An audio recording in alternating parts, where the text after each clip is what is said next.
الحمد لله نحمده ونستعينه ونستغفره ونؤمن به ونتوكل عليه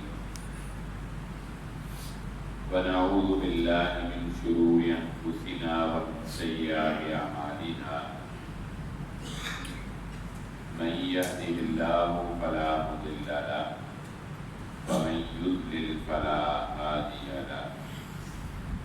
وأشهد أن لا إله إلا الله وحده لا شريك له وأشهد أن محمدا عبده ورسوله اللهم صل على محمد وعلى آل محمد كما صليت على إبراهيم وعلى آل إبراهيم إنك حميد مجيد اللهم بارك على محمد وعلى آل محمد كما باركت على إبراهيم وعلى آل إبراهيم إنك حميد مجيد رب اشرح لي صدري ويسر لي أمري واحلل عقدة من لساني يفقهوا قولي سبحانك لا علم لنا إلا ما علمتنا إنك أنت العليم الحكيم أما بعد فإن خير الحديث كتاب الله وخير الهدي هدي محمد صلى الله عليه وسلم وشر الأمور محدثاتها وكل محدثة بدعة وكل بدعة ضلالة وكل ضلالة في النار فأعوذ بالله من الشيطان الرجيم بسم الله الرحمن الرحيم قال الله تعالى في القرآن المجيد هو الذي أرسل رسوله بالهدى ودين الحق ليظهره على الدين كله ولو كره المشركون قابل صد احترام حاضرین مجلس، محترم مکرم سامعین اکرام، ہر قسم کی تعریفات اس خالق مالک ارض و سماوات کے لیے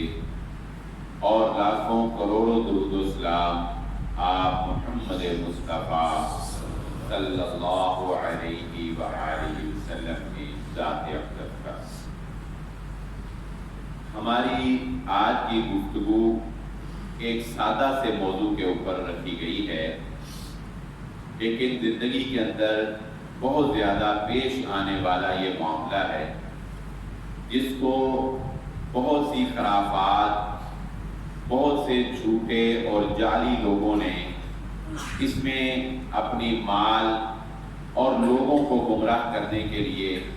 بہت سی خرافات اور بدعات کو جنم دے کر اس کو ایک عجیب سا معمہ بنا دیا ہے۔ میری مراد یہ ہے کہ رسول اللہ صلی اللہ علیہ وآلہ وسلم نے ایک مسلمان کو اپنے اہم امور سر انجام دینے کے لیے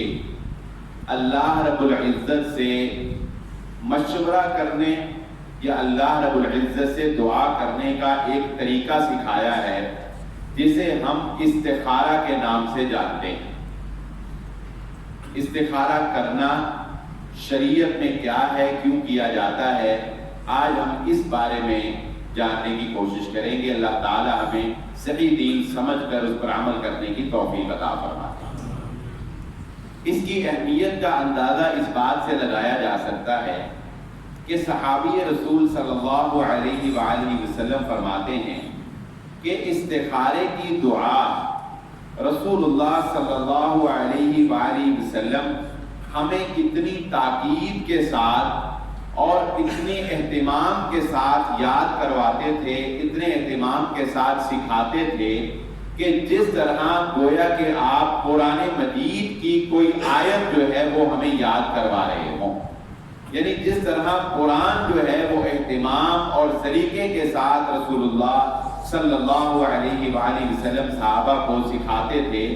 اس طرح وہ کہتے ہیں کہ دعائے استخارہ جو ہے یہ رسول اللہ صلی اللہ علیہ وآلہ وسلم نے ہمیں سکھائی ہے۔ استخارے کا معنی کیا ہوتا ہے؟ استخارہ کہتے ہیں خیر طلب کرنا.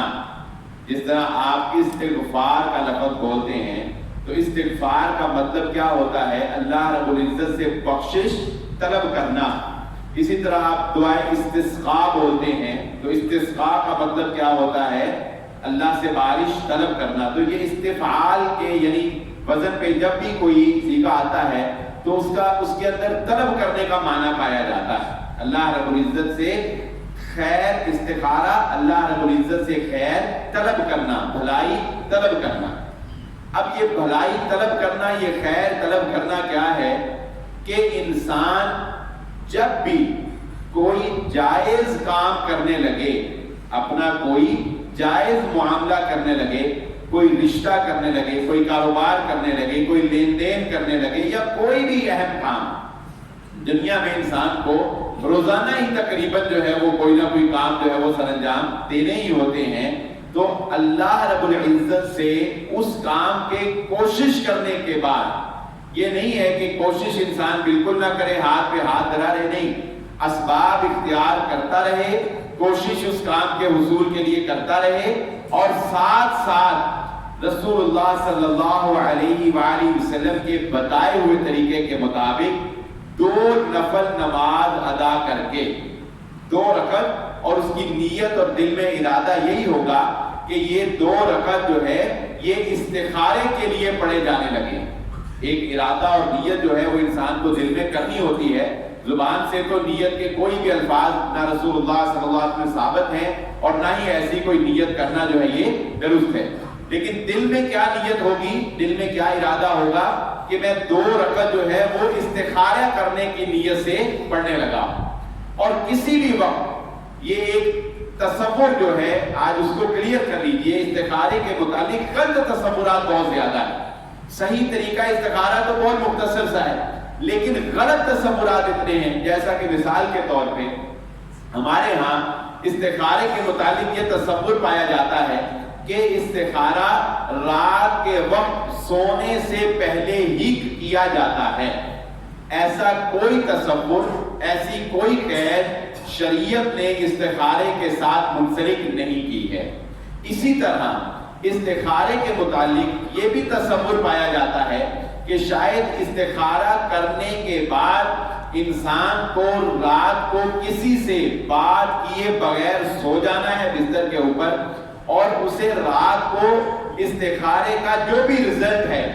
جو بھی اللہ رب العزت کی جانب سے رزلٹ ہے، فیصلہ ہے صحیح یا غلط کا، تو خواب کی صورت کے اندر اس کو استخارے کا جواب جو ہے وہ دکھا دیا جائے گا. یہ عام طور پہ تصور پایا جاتا ہے. اس بات کو کلیئر کر لیں، استخارے کے 2 نفل ہیں. طریقہ کار ان کا سادہ بالکل، کہ جس طرح عام آپ 2 نفل پڑھتے ہیں، اس طرح 2 نفل ادا کرنے کے بعد سلام پھیر لینا ہے.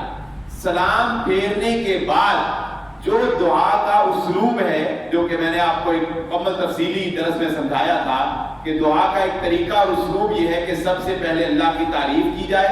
اس کے بعد محمد رسول اللہ صلی اللہ علیہ وآلہ وسلم پر درود پڑھا جائے، اور اس کے بعد دعا مانگی جائے. تو اسی ترتیب کے ساتھ دعا مانگی جائے، اور اس دعا میں دعائے استخارہ جو ہے وہ پڑھی جائے. بس یہ دعا، یہ استخارے کا طریقہ ہے. اور اس کے لیے کوئی قید نہیں ہے کہ یہ رات کو کیا جائے، یہ دن کو کیا جائے، یہ شام کو کیا جائے. البتہ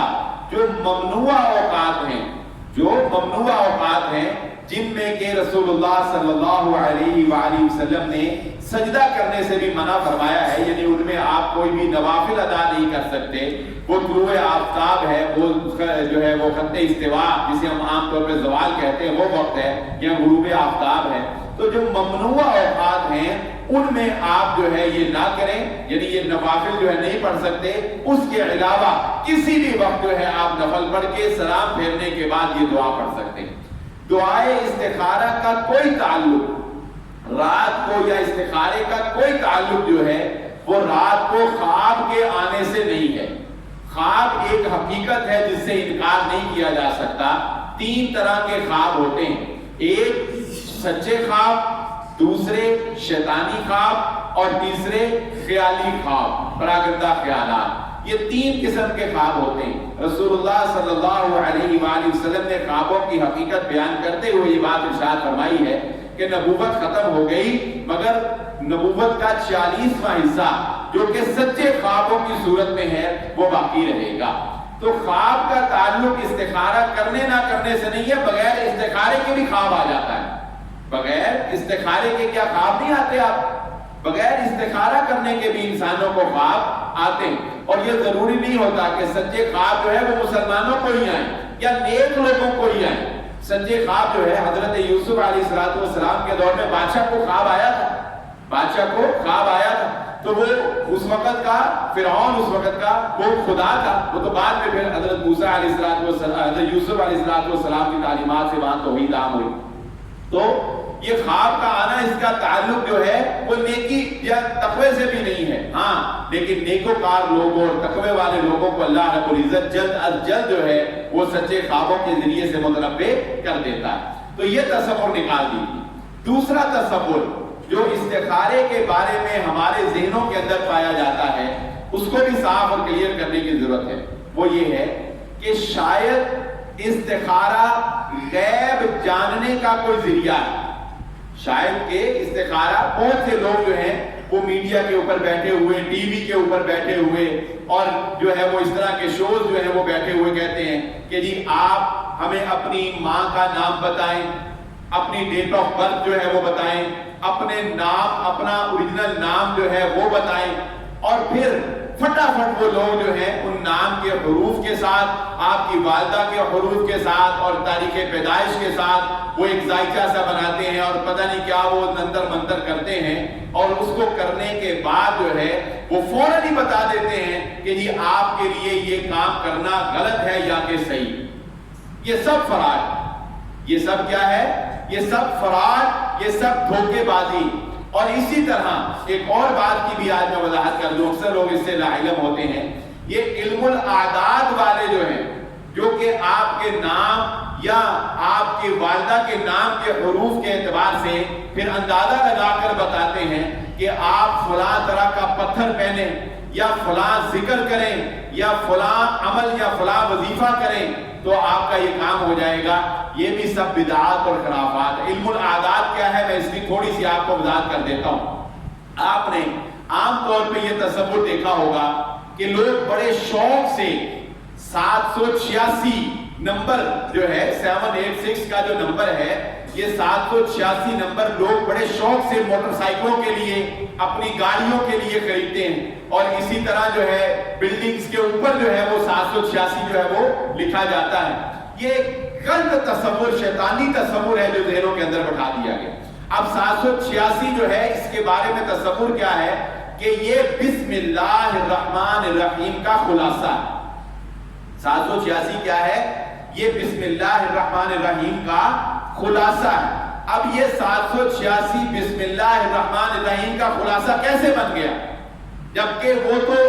ایک میتھ کے حروف ہیں، ایک کاؤنٹنگ ہے، اور بسم اللہ الرحمن الرحیم تو پوری ایک عربی کی قرآن مجید کی عبارت ہے، قرآن مجید کی آیت ہے،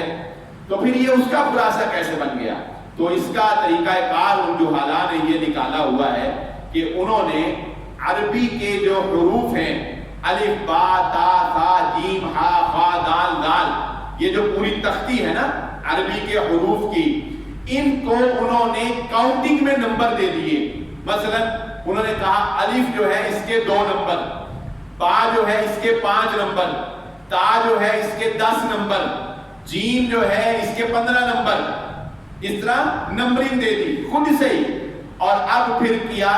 بسم اللہ الرحمن الرحیم کو لکھ لو، با کے 2 جمع کر لو، سین کے 5 جمع کر لو، میم کے 10 جمع کر لو، تو ان بسم اللہ الرحمن الرحیم کے جتنے بھی حروف ہیں ان کے اگینسٹ جتنے عدد بنتے ہیں ان کو جمع کرنے کے بعد جو ہندسہ آتا ہے وہ 786 آتا ہے۔ لہذا انہوں نے کہہ دیا کہ یہ 786 جو ہے یہ بسم اللہ الرحمن الرحیم کا متبادل ہے۔ اب وہ پھر ایک اور شیطان جو ہے نا وہ بڑے طریقے سے جو ہے وہ گائیڈ کرتا ہے، پھر بتانے والے یہ ایک بہانہ کرتے ہیں کہ جی اگر آپ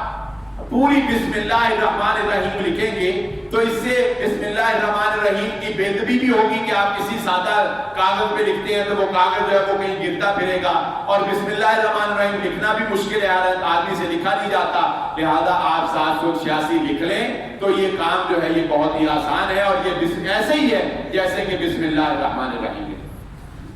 تو یہ سب خرافات رسول اللہ صلی اللہ علیہ وآلہ وسلم سے، صحابہ اکرام سے ایسا کوئی علم الاعداد جو ہے یہ ثابت نہیں ہے، یہ سب خرافات اور شیطانی اعمال ہیں کہ جن کے اندر انسانوں کو استخارے کے نام کے اوپر جو ہے وہ دنسا دیا گیا ہے۔ تو استخارے کا تعلق قطعاً غیب کے کسی علم سے نہیں، اور یہ تصور ہی غلط ہے، یاد رکھ لیجیے، یہ تصور ہی غلط ہے کہ انسان اپنے کسی کام اس کا ہو، اس کے متعلقہ ہو، اور وہ اپنے کسی کام کا استخارہ کسی دوسرے سے کروائے، ایسا کروانا ہی غلط ہے، اس لیے کہ رسول اللہ صلی اللہ علیہ وسلم استخارہ ایک عبادت ہے، استخارہ ایک عبادت ہے، اور یاد رکھ لیجئے عبادت میں قیاس نہیں ہوتا، آپ کو عبادت اسی طرح کرنی ہوتی ہے جس طرح عبادت محمد الرسول اللہ صلی اللہ علیہ وآلہ وسلم سے ثابت ہو، جس طرح نبی صلی اللہ علیہ وآلہ وسلم نے سکھائی ہو۔ اللہ کے نبی صلی اللہ علیہ وآلہ وسلم نے قطعاً صحابہ اکرام کو یہ نہیں سکھایا کہ اپنے کام کا استخارہ کسی دوسرے سے کروا لیا جائے۔ اگر ایسا ہوتا تو صحابہ اکرام ضرور اپنے کام کا استخارہ کروانے کے لیے محمد رسول اللہ صلی اللہ علیہ وآلہ وسلم سے درخواست کرتے۔ اس لیے یہ بات نشین رکھ لیں کہ استخارہ کسی بھی کام کے متعلق وہی بندہ کرے گا جس سے کام متعلقہ ہے۔ مثلا ایک باپ نے اگر اپنے بچے کا رشتہ کرنا ہے تو یہ باپ کے متعلقہ کام ہے، لہذا باپ استخارہ کرے، ماں کا فیصلہ بھی اس میں شامل ہوتا ہے، لہذا ماں استخارہ کرے، اس لڑکے کی رائے بھی اس میں لی جاتی ہے، لہذا وہ لڑکا استخارہ کرے۔ یعنی جو آدمی بھی اس کام کے کرنے یا نہ کرنے میں شامل ہے اس کی رائے، اور وہ کام اس آدمی سے متعلق ہے، تو وہ بندہ جو ہے وہ استخارہ کر سکتا ہے، وگرنہ آپ کسی دوسرے سے کہہ کر چاہے کوئی کتنا ہی نیک کیوں نہ ہو استخارہ جو ہے وہ نہیں کروا سکتے۔ رسول اللہ صلی اللہ علیہ وآلہ وسلم سے اور صحابہ اکرام سے استخارہ کروانا جو ہے یہ قطعاً ثابت نہیں۔ یہ بات بھی ذہن نشین رکھ لیں کہ استخارہ کرنے کے لیے یہ کوئی ضروری نہیں ہے کہ آپ، یہ سنت طریقہ یہی ہے کہ آپ نے 2 نفل پڑھنے ہیں اور پھر دعا کرنی ہے، یہی سنت طریقہ ہے اور اسی طرح کرنا چاہیے۔ لیکن اگر کوئی ایسی مجبوری آن پڑی ہے کہ آپ نفل نہیں پڑھ سکتے، اگر کوئی ایسی مجبوری آن پڑی، آپ کسی ایسی جگہ پر ہیں جہاں آپ نے فوری طور پر فیصلہ کرنا ہے اور نفل پڑھنے کے لیے حالات نہیں سازگار، ماحول سازگار نہیں ہے، یا خواتین جو ہیں وہ ایسی حالت کے اندر ہیں، ایام کے اندر ہیں، حیض کے اندر ہیں یا نفاس کے اندر ہیں، تو اب اس حالت میں وہ نفل تو نہیں پڑھ سکتی نا، لیکن انہوں نے اب کوئی فیصلہ کرنا ہے، اور اسی طرح آپ کسی ایسی جگہ کے اوپر ہیں، تو ایسی صورت کے اندر نفل پڑھے بغیر ہی آپ وہ دعا پڑھ لیں، انشاءاللہ اللہ رب العزت مجبوریوں کو جانتا ہے، اللہ رب العزت مجبوریوں کو جانتا ہے، اور لا یکلف اللہ نفسا الا وسعها کے تحت وہ دعا پڑھ کے ہی اگر آپ کام کریں گے انشاءاللہ اللہ رب العزت اس کو آپ کا استخارہ ہی شمار کروائے، کیونکہ ایک عذر آ گیا، ایک مجبوری آ گئی۔ لیکن افسوس تو یہ ہے کہ اگر یہاں پر ہم اپنا جائزہ لیں، اپنا تجزیہ کریں، تو یہاں جتنے میرے دوست احباب بیٹھے ہیں وہ شاید دعائے استخارہ زبانی پڑھ نہ سکتے، کیونکہ ہم سیکھتے نہیں۔ تو اگر کسی ایسی جگہ پر فوری فیصلہ کرنے کی ضرورت پیش آ جائے تو وہاں دعائے استخارہ یاد ہی نہ ہو تو کرنا کیا ہے؟ اس لیے آج سب سے پہلا کام یہ کریں آج یہاں سے جانے کے بعد کہ خود بھی اور گھر کے ہر فرد کو بھی یہ دعا اسی طرح سکھائیں جس طرح کہ آپ ان کو نماز کا کوئی درس سکھاتے ہیں، جس طرح کہ آپ ان کو قرآن کی کوئی آخری صورتیں جو ہے وہ سکھاتے ہیں۔ سب سے پہلا کام آج یہ کریں کہ اپنے گھر جا کر خود بھی اور اپنے بچوں کو بھی یہ استخارے کی دعا، اللہم انی استخیرک بعلمک واستقدرک بقدرتک، یہ پوری لمبی دعا ہے، یہ دعا جو ہے یہ آپ نے لازماً سکھانی ہے تاکہ موقع پہ موقع جو ہے وہ اس کو پڑھ کر جو ہے وہ فیصلہ کر سکیں۔ اب دیکھیے استخارے کی دعا کی اہمیت اتنی زیادہ ہے کہ بسا اوقات کسی معاملے کے بارے میں انسان کو یہ لگتا ہے کہ یہ معاملہ 100% درست ہے۔ بسا اوقات کسی معاملے میں انسان تذبذب کا شکار ہوتا ہے، پتہ نہیں یہ صحیح ہے، پتہ نہیں یہ غلط ہے، پتہ نہیں لوگ اچھے ہیں، پتہ نہیں برے ہیں، پتہ نہیں کاروبار کروں گا چلے گا یا نہیں چلے گا، پتہ نہیں یہ زمین بکے گی نہیں بکے گی۔ بسا اوقات کوئی معاملہ ایسا ہوتا ہے جس کے بارے میں انسان کو یقین ہوتا ہے کہ یہ 100% درست ہے، نفع نظر آ رہا ہوتا ہے، فائدہ نظر آ رہا ہوتا ہے۔ عام طور پہ ایسے موقع پر انسان سستی کر کے کہتا ہے یار استخارے کی کیا ضرورت ہے، کام پکا ہی ہے، استخارے کی کیا ضرورت ہے۔ میں آپ کو ایک مثال سے سمجھا دیتا ہوں کہ پکے کاموں میں بھی استخارہ کیا جاتا ہے۔ رسول اللہ صلی اللہ علیہ وآلہ وسلم نے،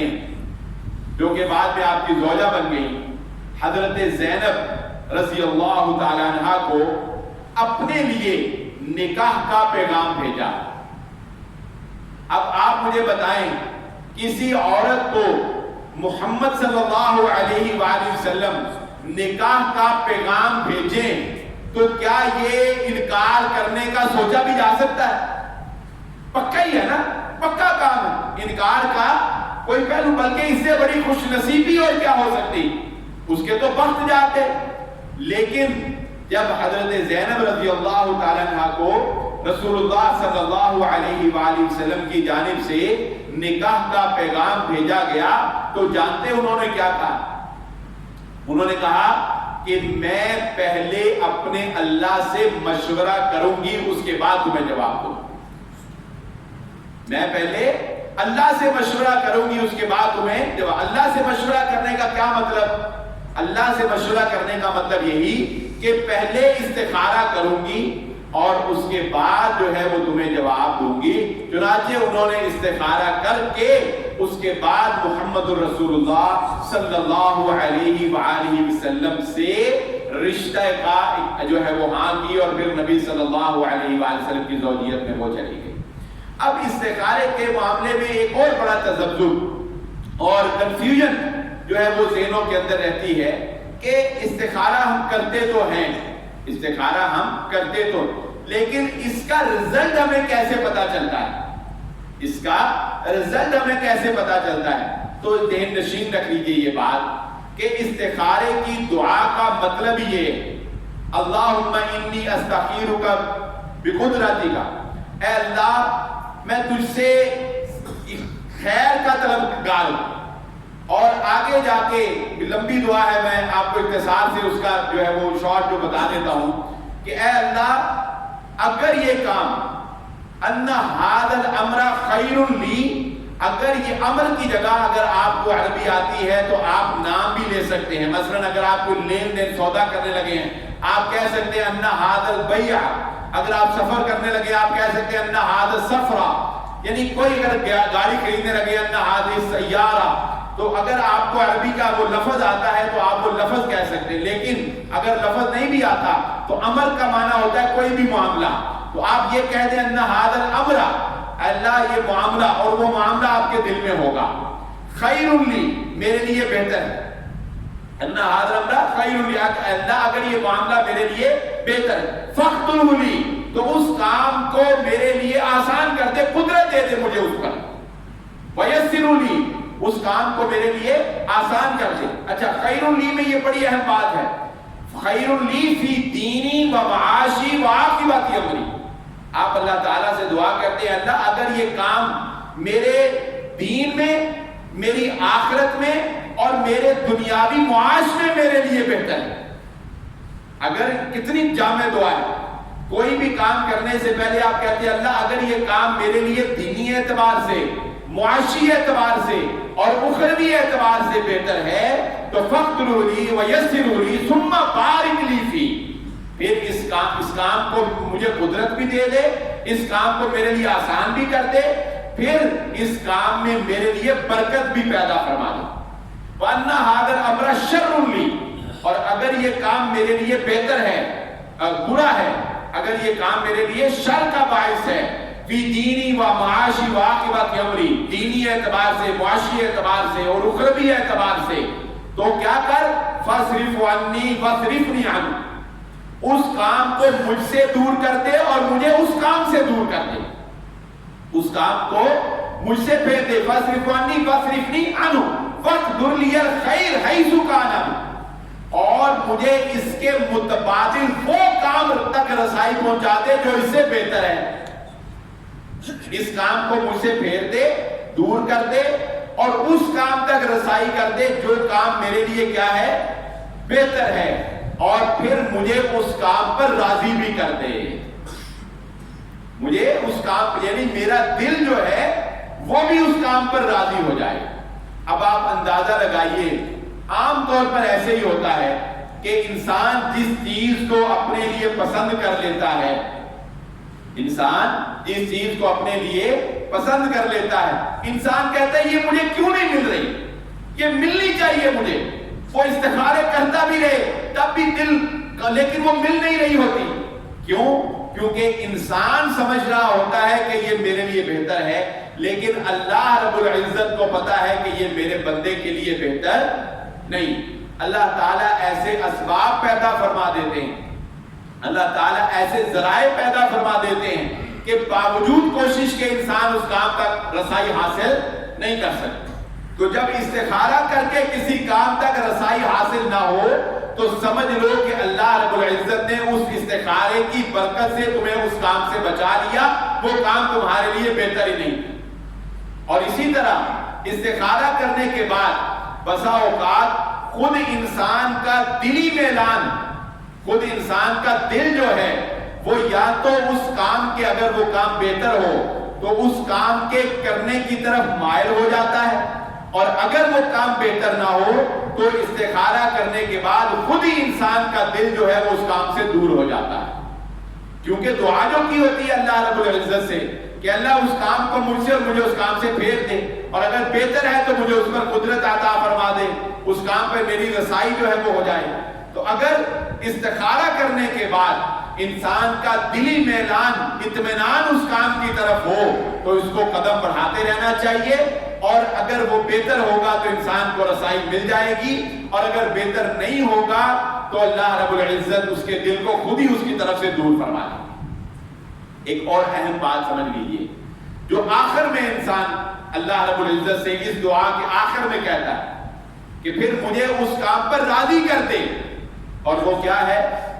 کہ استخارہ آپ نے کیا، اور ہاں استخارہ ضروری نہیں ہے کہ آپ کسی بھی کام کا استخارہ جو ہے وہ ایک مرتبہ کریں، اگر وہ کام نہیں ہو رہا یا اس میں ابھی مدت ہے، آپ ایک سے زائد مرتبہ روزانہ 3، 7، 10، 11 جب تک وہ کام نہیں ہوتا یا جب تک آپ کا دل جو ہے وہ اس پر مطمئن نہیں ہوتا تب تک آپ اس کام کو جاری رکھ سکتے ہیں۔ استخارہ کرنے یہ سب سے اہم کام، اور میں یہ سمجھتا ہوں کہ اس پر عمل کرنا بھی انتہائی مشکل ہے، اور اپنے آپ پر ایک بہت جبر کرنے کے بعد انسان یہ کام کر سکتا ہے جو اس دعا کے آخر میں بیان کیا گیا ہے۔ وہ کیا کہ آپ نے کسی کام کے کرنے کا ارادہ کیا، وہ کام کرنے کے ساتھ ساتھ آپ نے استخارہ بھی کرنا شروع کر دیا، اب وہ کام ہو گیا، اب وہ کام ہو گیا، اس کے بعد اگر آپ کی زبان پر یہ شکوہ آئے کہ مجھ سے غلطی ہو گئی تو سمجھ لیں کہ آپ کا اللہ رب العزت کی ذات پر یقین نہیں۔ کام آپ نے استخارہ کر کے کیا، استخارہ کر کے کیا، صحیح طریقے سے کیا، اور کام آپ کو مل بھی گیا، اور اس کے بعد اگر کوئی اونچ نیچ کی وجہ سے اگر کسی اتار چڑھاؤ کی وجہ سے آپ یہ سوچنے لگ گئے اور مایوسی اپنے اوپر طاری کر دی کہ نہیں یہ مجھ سے فیصلہ درست نہیں ہوا، تو بھائی یہ فیصلہ آپ نے نہیں بلکہ آپ کے ساتھ اللہ رب العزت نے آپ کی مدد کی، آپ نے استخارہ کیا اور اللہ رب العزت کے ساتھ مشاورت کے بعد یہ فیصلہ ہوا، اس میں غلطی نہیں ہو سکتی۔ ہاں یہ ممکن ہے کہ آپ حقیقت سے واقف نہ ہوں، یہ ممکن ہے کہ آپ حقیقت سے واقف نہ ہوں، چنانچہ اس کام میں اپنا دل لگانے کی کوشش کریں، کیونکہ عام طور پہ ایسا ہوتا ہے جو کہ اللہ رب العزت نے قرآن مجید میں بھی ارشاد فرمایا عسیٰ ان تکرہوا شیئا، ممکن ہے اے انسان تیری عقل محدود ہے، تیری سوچ اور فکر محدود ہے، تو مستقبل کو نہیں دیکھ سکتا، ممکن ہے کہ کوئی کام بظاہر تجھے اس میں نقصان نظر آ رہا ہو، کسی کام میں ذاتی طور پر آپ کو تجربہ بتاؤں، یہ عید کے دنوں کی بات،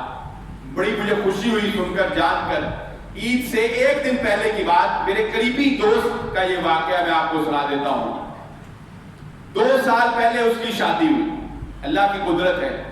2 سال پہلے اس کی غلطی کسی کی بھی نہیں ہے، یہ نہ سمجھے کہ میں اس لیے سنا رہا ہوں کہ غلطی کسی کی، اللہ کی قدرت بتانے لگا ہوں۔ 2 سال پہلے اس کی شادی ہوئی، شادی کے 2 یا 3 ماہ بعد پتہ چلا، رپورٹس کے بعد ڈاکٹرز نے کہا کہ یہ لڑکا جو ہے یہ کبھی بھی باپ نہیں بن سکتا، اس کے اندر صلاحیت ہی نہیں ہے کہ باپ بن سکے۔ لڑکے والوں نے بہت حلم اور بردباری کا مظاہرہ کیا، اور انہوں نے لڑکی والوں نے جب یہ سنا تو انہوں نے اسی وقت خلا کا جو ہے وہ دعویٰ کر دیا، ان کا حق تھا، ہر عورت کا حق ہے، اگر مرد جو ہے وہ اسٹیپ لے سکتا ہے عورت بھی لے سکتی ہے، خلا کا دعویٰ کر دیا۔ تو لڑکے والوں نے کہا کہ موقع دیں، علاج کروائیں یا کچھ کریں، انہوں نے کہا جی نہیں ہم خلا لیں گے۔ قصہ مختصر کہ within 5 months جو ہے وہ ان کی خلا ہو گئی۔ اچھا اب آگے دیکھیں، اس لڑکے نے ایک بیوہ لڑکی سے جس کا ایک بیٹا تھا، ینگ تھی، ایکسیڈنٹ میں اس کا شوہر فوت ہو گیا، تو اس کا 3 سال کا بیٹا تھا، اس ارادے اور اس نیت سے کہ میرے تو اب اولاد ہونی نہیں ہے، تو لہذا ایک بیوہ عورت جس کا آلریڈی ایک بیٹا تھا اس کے ساتھ اس نے شادی کر لی کہ چلو اس کا بیٹا ہے ہم اس کی پرورش جو ہے وہ کریں گے، اس کے ساتھ جو زندگی گزار رہے ہیں۔ اور اللہ رب العزت نے عید سے 2 دن پہلے اس کا مجھے میسج آیا کہ بلال صاحب عقیقہ جو ہے کرنے کے لیے کیا وہ قربانی میں کیا جا سکتا ہے؟ میں نے کہا نہیں، کہتا اللہ رب العزت نے مجھے بیٹا عطا فرمایا، اور اس نے مجھے یہ کہا، اس نے کہا کہ ایسے لوگ تھے جو مجھے یہ کہہ کر گئے تھے کہ اگر یہ باپ بن جائے تو میں ڈاکٹری چھوڑ دوں گا، ایسے ڈاکٹر تھے جنہوں نے اتنے چیلنج سے یہ بات کی کہ اگر یہ باپ بن جائے تو میں ڈاکٹری چھوڑ دوں گا۔ وہ کہتا ہے ہم نے صبر کیا اور دعا کی، اللہ رب العزت نے اولاد سے نواز دی۔ تو بسا اوقات حقیقت کچھ اور نظر آ رہی ہوتی ہے، بات جو میں کر رہا تھا، بسا اوقات حقیقت کچھ اور نظر آ رہی ہوتی ہے، یہ تو آنکھوں دیکھا حال جو میں نے آپ کے سامنے بیان کر دیا، اللہ کی قدرت، اللہ کے فیصلے۔ تو بسا اوقات میاں بیوی کا آپس میں نہ بننا یہ مستقبل میں ان دونوں کے لیے خیر کا باعث بن جاتا ہے، مستقبل میں دونوں کا احساس ہو جاتا ہے، اور آنے والی زندگی میں دونوں کو غلطیاں نہیں دہراتے، اور دونوں جو ہے وہ بڑی خوش و خرم زندگی جو ہے وہ گزار رہے ہوتے ہیں۔ تو بہرحال کہنے کا مقصد کیا ہے کہ جب استخارہ کر کے کوئی کام کر لیا، پھر وہ کام آپ کے لیے انشاءاللہ بہتر ہی ہے، چاہے بظاہر جو ہے انسان کو اس میں کوئی نقصان یا بظاہر جو ہے وہ انسان کو اس کے اندر کوئی خرابی جو ہے وہ نظر آ رہی ہو، لیکن اخروی اعتبار سے، معاشی اعتبار سے، دینی اعتبار سے وہ کام آپ کے لیے بہتر ہی ہوگا انشاءاللہ۔ اپنی گفتگو کا لب لباب اور خلاصہ جو ہے وہ میں آپ کے گوش گزار کر دیتا ہوں۔ سب سے پہلی بات یہ ذہن نشین رکھ لیں، استخارے کا طریقہ انتہائی آسان ہے۔